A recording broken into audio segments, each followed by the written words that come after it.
Welcome to the Building Newfoundland and Labrador podcast, dedicated to exploring the interesting journeys of the people in the provincial construction industry. Presented by the Newfoundland and Labrador Construction Association, produced by GaleForceWins. Join us as we chat with the inspirational individuals that ensure the continued growth of the construction industry and the province of Newfoundland and Labrador. Well, here we are back at the Newfoundland and Labrador Construction Association podcast right here at the Build Expo 2023. What a pleasure it is to be in conversation with people on the trade show floor. I'm Alan Dale. With me as always, my good buddy Jerry Carew. Tera, why don't you go ahead and introduce yourself? My name is Tera McDonald. I'm originally from St. George's on the west coast of the island of Newfoundland. I am a Halibut First Nation member, and I am the owner of a diversity, equity, inclusion business called GaleForceWins. Great. So welcome to the show. And so tell us about your business and why we should pay attention to that. Well, I guess what I should say first is that I spent the vast majority of my career in the adult education classroom, and I watched adults who had dreams and hopes, and they just wanted to learn something so that they can go out and have a career and support their family. And sometimes through that process there were supports that I recognized that could be helpful, that policy, attitude, organizational behavior may have gotten in the way of me helping that student. Not to say I was always the best person to help, but I knew that I was trying. And over time, especially in the P word that nobody really wants to talk about, that big thing that happened in 2020, teaching online, it became even more difficult for me to reach my students. And I started to realize that we were really doing things in a very backwards way. And I thought, why not try to change it? So I started my business, which is called GaleWick. GaleWick is the Mi'kmaq word for diamond. And it is spelled with a K, but in Mi'kmaq, K's are G's, so it is GaleWick.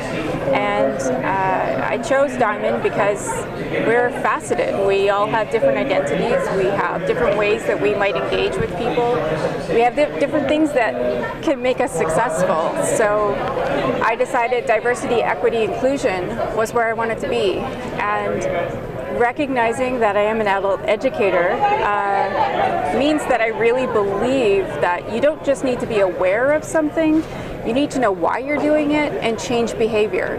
So I developed my own framework for this work, which is slightly different from what you might see in other awareness talks or information sessions, so that people have the tools they need to affect real change, to create a space in which people can be themselves and reach their fullest potential, because that's all you really want to see out of someone. Right. So I hope that through working with different organizations that slowly we can start to see behavioral change, because we all typically know what we're supposed to do, right? We all know how we're supposed to go about things, but if we don't have the tools in place to do that, it's unrealistic to think that anything is going to change. Tell us about some of those tools. What are those tools exactly? Well, interestingly, you brought it up right at the beginning. You mentioned a land acknowledgement, which I value. I think that they're very important. They're an important piece to reconciliation. They're important actions that allies can take to support and indicate that they support Indigenous community. But is it necessarily my work as an Indigenous person to do that land acknowledgement when I very well know where my ancestral lands are, how they were used, my ability to affect change in my community? I'm aware of my place, right? So it's really land acknowledgements are more so for organizations and individuals to say, hey, I know that I may not have gotten here in the fairest way, so I'm going to acknowledge that.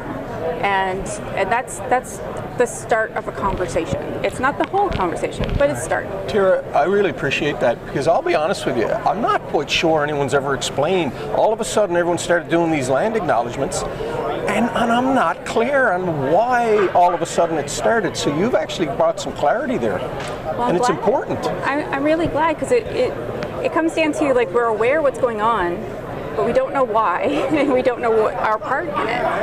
And I'll be the first to say, I'm a great ally to many groups, marginalized groups, but I'm working on my allyship in other areas. I am not yet a true ally. So it's a continuous journey. I think people think that in order to say they're an ally, they have to have, so many parades they were in. Excuse me. You have to have so many friends of a certain nature to say that you're an ally, but that's not the truth. What do you do when somebody says something that's inappropriate? Do you remain quiet, or do you say something? Right? So it's all about the action, and I just think without knowing exactly what you're supposed to do, it's a lot of pressure on people. And when we feel pressure, we start to overthink things. We overthink things, becomes inaction. Right. So hopefully, through the conversations that I'm having with people and organizations, we are pushing past that awareness. Right. And land acknowledgements is a great example. You talk a lot about being an ally, and I think genuinely people want to be an ally but don't know what that means, and how to go about doing it, and how to walk that path, because it's not a one and done. It's a path, it's a journey you're going on. Do you help companies, institutions, organizations down that path? Well, there's something that I'm really interested in right now inside of my business as offering, and I'm not here to sell, but as a service, because you asked. Many municipalities and organizations across Canada have what's called a Reconciliation Action Plan. And reconciliation action plans, to my knowledge, are not happening in Newfoundland and Labrador. We're not there yet. Right. But a reconciliation action plan is no different than an organization's mission and vision. It's complementary, it just goes alongside. And it makes a public statement about your commitment to building meaningful, reciprocal relationships with Indigenous groups and people. So it's a commitment kind of a thing. Right. Just like we would have had when we had the construction industry make a commitment to women and increasing the numbers of women inside of the construction industry. Women in resource development is a good example. So now we're starting to look at taking steps in the direction of making that same space available to Indigenous people. Am I saying they're excluded? Not at all. I don't feel excluded. But when you make a statement about it, you're publicly saying it. You're publicly saying, we care about this. And that means something. That's a acknowledgement, if you will, of, hey, we know that this space hasn't always been friendly to you, but we'd really like to change that. And I was just having a conversation with a lady at a booth just over in the corner, and I asked her, it's like, what are your diversity efforts? What are you doing? And the answers were so lovely. I wish I could give them credit. I just forget in the moment. But it's I'm so glad that you have this. And there's another diversity, equity, inclusion consultant that I know, Stephanie Howlett. She has Diversity NL, and we've had this conversation, and we've pointed out, a couple of times that we're not in competition. And we're not, because inclusion is such a big space. You need every single voice so that, we cover everything. I can't possibly speak on behalf of everybody. I can only speak to my own heritage, my own ancestry, my own experiences as female presenting, my own, how I interact. I would never speak for someone. And so it's a lot of work. I've watched some of Stephanie's videos on her Facebook page. She's excellent.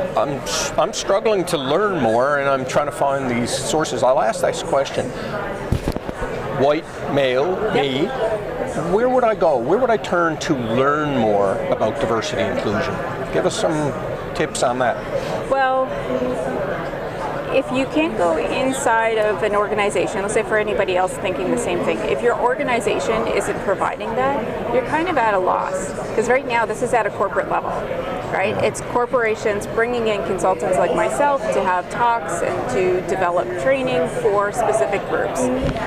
So as an individual, there's kind of, the need to push into your own self-awareness and your own ability to go, okay, I just had a thought that I'm not overly proud of, right? You have a thought. Everybody has them. We all grew up in this society we grew up in. So there are things, memories, things that people said that we remember that we wish we didn't remember. So every time that thought comes up, we have to actively go, that's not mine.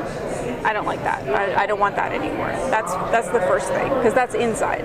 And usually that guides our bias, it guides our actions, it might guide our interaction with someone before we even meet them. We might make assumptions.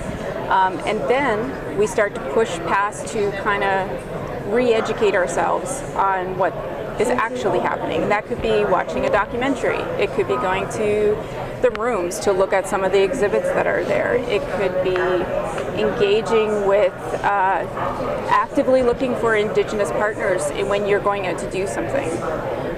It could be actively going to the Association for New Canadians to seek new talent. These are different ways in which you can be an ally that are actions that really you were going to do it anyway. You're just choosing to make that extra effort. I think too it comes down to parenting sometimes, having open conversations with children, with the young individuals in your families and saying, hey, do you want to talk about this? And just being open to having those conversations instead of avoiding conversations. So these are the small allyship things that we can do. Now, I will also say that I have a month-long allyship email challenge where every week you get an email that challenges you to do something to work on your allyship for the whole week. Okay. And so that it's a 4-step kind of a thing, and you think about it, you do the action. And is that like a newsletter, or is that something that a corporation would pay for? No, this is me. If you sign up on my webpage, then you will actually get this email, and it will walk you through. Well, allyship is important, and so I don't think there should be a price on that. No, Tera, now you said at the beginning that you're not here to sell anything or anything, but what you're talking about, people need. How do people get access to you to tap into this incredible perspective that you have and bank of knowledge? How do they get at your services? Well, I do have a web page. It's Galewick.com, and Galewick, being Mi'kmaq, it is spelled with a K. Kalawickk.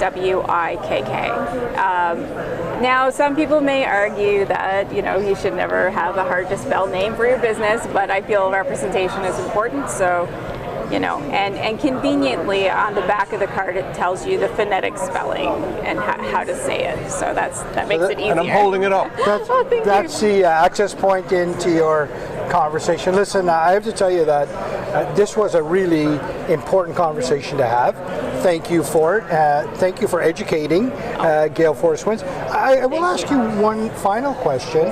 The Newfoundland and Labrador Construction Association, a membership of 600 strong, how important is it for them to invite you into this conversation? What does that mean to you to be a part of this conversation for that association? I'm usually a very direct person, so I'll just say it. How important is your bottom dollar? Right. How important is it to reduce churn inside of your business? How important is it to get the most out of people, to reduce sick leave, to improve mental health of the people that are in your space? When you provide a safe and inclusive space for somebody, they take care of themselves. They're not fighting the system while also trying to earn a living. So you need to build that space, and the whole foundation of what I do is about what are the steps that you can take. Now, I offer auditing, I offer individual trainings, so coming in and speaking to a group. I currently am speaking to a client who's going to have me come in every quarter. We've developed a little plan and how we're going to get there. So it's all about addressing addressing those things that might be in the way to being successful. and the less time you have to spend in an office with HR because somebody said something, somebody did something, the more time you're actually doing what you want to do, which is run your business. So if a business is starting out, excuse me, I would suggest, bring in a diversity consultant, someone like Stephanie, someone like myself. Have the conversation. Maybe you want to build in a reconciliation action plan right from the beginning. You're starting out fresh.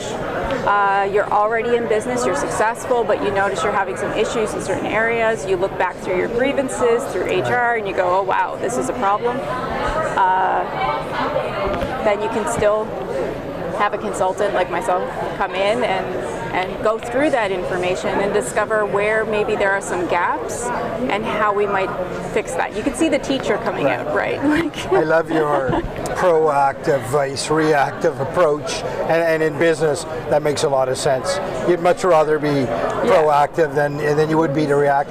I have to tell you, this was a wonderful conversation. Thank you. Really, really important topics to cover. Thanks very much for being on the Newfoundland and Labrador Building Newfoundland and Labrador podcast. We really, truly do appreciate it. Megwitch. Walalan. Thank you for tuning in to the Building Newfoundland and Labrador podcast, presented by the Newfoundland and Labrador Construction Association, produced by GaleForceWins.